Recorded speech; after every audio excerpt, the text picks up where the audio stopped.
back. Today we are exploring one of the most primal and intimate forms of nonverbal communication, that is touch. While often overlooked in favor of the visual cues, the language of touch, also known as haptics, is a powerful way to communicate your emotions, build connections, and even influence behavior.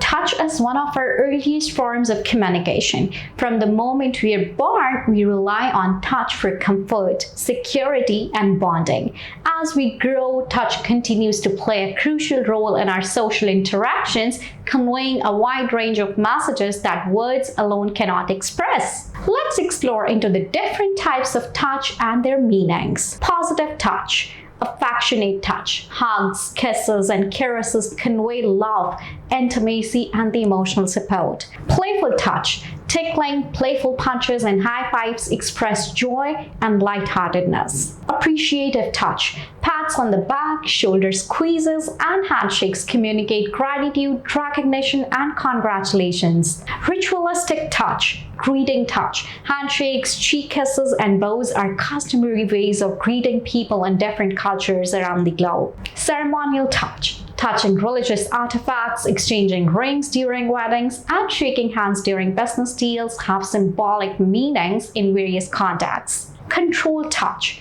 guiding touch, gently leading someone by the arm or hand can be a way to offer assistance or direction. Paratouch, firm handshakes, pats on the head, and putting a hand on someone's shoulder can convey authority or dominance. Aggressive touch, showing, hitting, and grabbing are really the forms of physical aggression used to intimidate or harm. Task-related touch, functional touch, touching someone to get their attention, passing an object, or helping someone up are examples of touch used to accomplish a task. Professional touch, medical examinations, messages, and haircuts involve touch that is appropriate within a professional context. Interpreting the meaning of touch can be complex at times. It's not always easy, as it depends on various factors like the type of the touch, the relationship between two people involved, the cultural context, and the individual's personal preferences.